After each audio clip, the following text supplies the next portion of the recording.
Being in the wrong place at the wrong time can cost anyone their life. Children are no exception. But when the woman who brought you into the world is the one who ends your story at an early age, it generates a feeling of anger and helplessness. It is said that a mother is capable of anything to protect her children, and on multiple occasions, we have seen how mothers are the ones who survive the worst conditions to hug their little ones again, or even kill to protect them. But Veronica Panarello was an exception to this rule.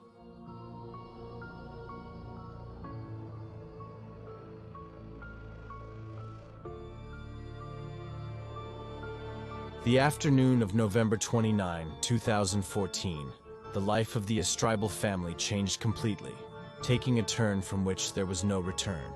That day, Veronica went to the school where her little son Loris was studying to pick him up and return home. However, upon arriving at the facilities, the teachers informed her that the little boy had not attended classes. She immediately panicked and went to the nearest police station to report the disappearance of her 8-year-old son. With tears in her eyes, she narrated how she had taken her 2 children in her vehicle in the morning, leaving Diego, her younger son, at the daycare, while she dropped off Loris at the school entrance. But she didn't make sure the little one had entered the school. She then went to her classes, where she spent the rest of the morning before her children finished their school hours. The police quickly began a search and issued an alert to the community for everyone to join in the effort to find him. More than 200 volunteers joined the cause. Meanwhile, David, his father, was working on the other side of the country. His job as a truck driver forced him to constantly travel throughout all of Italy, so he had very little time to spend with his family. However, doing this job gave him enough money to be able to provide for his family and ensure they lacked nothing. While on his route, he received a brief call from Veronica informing him about their son's disappearance, but there was little he could do being so far away from his loved ones, so he decided to abandon his duty and return home as soon as possible to help with the search. But before we delve into what happened to the little one and how this affected his entire family, let's get to know them a little more in detail. Loris Estribi was born in 2007 in Sicily, Italy. He was a somewhat introverted child and a bit shy at school. He was often seen playing alone or doing his school activities on his own. His teachers used to say that he was a very intelligent and polite child, despite being very unsocial. However, outside of school, his attitude was completely different. He enjoyed attending his karate classes every day and showed a lot of talent for it. Moreover, at home he was showered with love, affection, and attention. In addition to this, he took great care of Diego, his little brother, to whom he told everything he learned at school and in his private classes. They were very close since his birth. The brothers' favorite time was when they could spend time playing with their father. As I was telling you, they rarely saw him because of his work. On the other hand, Veronica Panarello was 16 years old when her mother kicked her out of the house after a big argument, because she did not agree with the relationship she had with her boyfriend, David Estribi, or Davide. Something like that would be in Italian, a young man 2 years older. Since she had nowhere to live, her boyfriend offered her to move in with him and his family. The following year, they had their first child, Loris, which led the couple to get married that same year. Shortly after, Veronica became pregnant with Diego, the couple's second child. When the police then, returning to where we were, issued the report of Loris's disappearance, that same afternoon they received a call from Horatio Fedone, a 65-year-old man who had joined the search, mentioned having found the little boy's body in a ravine of the town. Upon arrival, the detectives unfortunately confirmed that it was the body of a little boy. But the way they found him made them think it was a poor child who lived on the streets, given that his clothes were torn and deteriorated. After the discovery, they decided to take Veronica to the police station to identify the body. Upon seeing it, the woman burst into tears and was about to faint. The image of her son with wounds on his hands and neck, in addition to having been found with his pants down, made her think of unimaginable acts. Of course, she was an excellent actress, and you will realize it later. The police immediately suspected Horatio, as they thought it was too strange that he found the body just a few hours after the search had begun. However, the man pointed out that it was very common for him to visit this part of the town, as he enjoyed walking around the area daily, and that it had been his wife who convinced him to join the expedition. But tired of her insistence, he decided to take his usual route. He clearly didn't anticipate this discovery. Similarly, the suspicions did not dissipate. Therefore, the man was arrested and taken to the station, where he was interrogated repeatedly. They even requested a search warrant for his home and vehicle, but they couldn't get anywhere as Horatio's version remained solid. Despite the investigators' efforts to prove that he was related to the crime, they couldn't have been more wrong. After they failed to link the man to this terrible act, they resumed their attempts to find the culprit.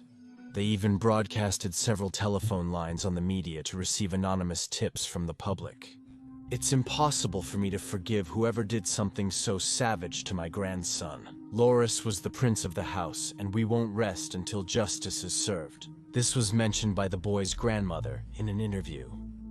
On the other hand, it took the coroner 4 days to perform the autopsy on the little boy, as he had to carry out a thorough analysis to determine the way his life was taken, as his injuries and the level of force that had been used against him seemed to be excessive. It was concluded that he had been strangled with a telephone cord and had his hands tied. But despite his body being found half naked, they ruled out any intimate violence against the boy, leading detectives to believe that the body had been discarded in that way to divert the investigation. However, the forensic examiner was unable to recover traces of the attacker's DNA, leaving the police once again at a dead end. However, everything changed when they gained access to the surveillance cameras of the school and surrounding businesses, because they were able to notice in the tapes of that morning that at no point was Veronica seen taking her son to school. Contrary to what she had claimed since the beginning of the search, this put the mother in the police's sights.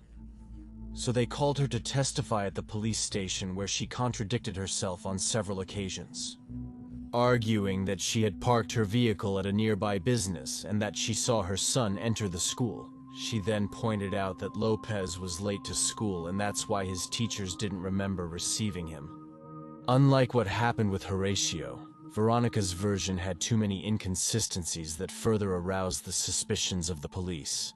In addition, the media began a campaign of assumptions towards her as a form of pressure. Days later, detectives gained access to the surveillance camera footage from the family's neighbors, where, to their surprise, they realized that during the hour of the disappearance, the 2 children were outside the home with their mother about to leave. A couple of hours later, you can see how little Lori arrives alone and enters his house. Interestingly, that arrival coincided with the approximate time of death, according to the coroner. Therefore, the police issued a search warrant for the family's home. At the place, they found various cables that matched the marks the boy had on his wrists and neck. The detectives did not hesitate to arrest Veronica to accuse her of murder and hiding a body. The media began to spread the news of the arrest, pointing out that the woman was guilty. However, David defended his wife at all times, stating that she was innocent and it was all a misunderstanding. He knew that his partner was very loving with the children and that she had a decent family. All of this is just a way to divert attention. There is a killer out there, and it's not my wife. She is a great mother who loves her family and would never try to hurt them. On the contrary, she would have given her life to protect Lovis. David obviously mentioned this to a newspaper, but it was far from reality. After the arrest, the prosecution did not allow the woman bail, arguing that there was a high possibility that the woman had taken Lovis's life in a fit of rage, but Veronica still clung to her version of having taken her son to school and that he had been kidnapped. Her lawyers, on the other hand, did everything possible to prove her innocence, but they failed to convince the prosecutor to allow her to be released on parole. The woman's isolation and her stay behind bars began to take effect, as in the following days, she began to give various versions of the events to the police. The one that resonated most with the detectives was that after leaving Loris at school, the little one walked back to his school. When she returned home, she found him lifeless with cables around his neck. In her statement, everything had been an unfortunate accident. She then described how, filled with panic, she took the child's body in her arms, put him in her car, and left the little body in the ravine where Horatio found it. All this to spare her family the pain of knowing that it had all been an accident that happened within their own home. An accident, according to her. Following these statements, her lawyers took the opportunity to point out that the woman was not in full possession of her mental faculties, and requested various psychological tests to establish that the mother could not face a trial process. However, things did not go as they expected, as the tests showed that she was completely, sane, and did not show any trace of psychopathy or any other personality disorder. However, these arguments did not convince the prosecution, who finally charged her with having murdered the child and hiding his body in the forest. Veronica spent a full year in prison, without drawing attention and receiving visits, until she gave a new version of the events to the authorities, in which she also implicated her father-in-law, Andrea Estribi, of being an accomplice to the murder and ordering her to hide Loris's body. This new recapitulation of the events indicated that the child came home and found them being intimate. She clarified that both had been lovers for a long time, and that it was he who took the child's life after hearing him say that he would tell everything to his father. Then he ordered the woman to dispose of the body, and she had acted out of fear. He is a malicious and violent man. He was always threatening to attack me or my children. When he took Loris' life in front of my eyes, I could do nothing but fear for my own life and Diego's. I don't know what he would have been capable of. Veronica mentioned this in her new version for the authorities. However, Andrea stated on several occasions to the authorities and media that she had not been involved with Veronica in any way, and that on the day of the murder she was visiting her girlfriend. The police corroborated on the neighbors' surveillance cameras that the man had not visited the family's home at any time during that day. I would never do anything to hurt my own grandson, let alone get involved with my son's wife. It's very sick to make up that kind of lies. This was pointed out by Andrea to the media. Finally, this woman was sentenced in 2015 to 30 years in prison for first-degree murder and hiding a body. Throughout the process, she pointed out that she never wanted to lie to her family or the police, but she was just confusing the order of events. But at no point did she indicate what was the cause of taking the life of her own blood, as she continued to blame her father-in-law. In 2017, David filed for divorce, which was granted by the judge, and he dedicated himself to taking care of Diego, while his father sued Veronica for slander. This process was resolved in 2021 when the verdict was issued, adding 2 more years to the woman's sentence and a fine of 24,000 euros that she must pay from the earnings of her work inside the prison. Unfortunately, we will not be able to know the real reason that led her to commit such an atrocious act against her own blood, as her versions tend to change constantly and I don't know how convenient it is if at some point it is good to know the truth, but either way, leave your comments down below. And remember to follow me on my new TikTok, where I am as Mysterious Pepe.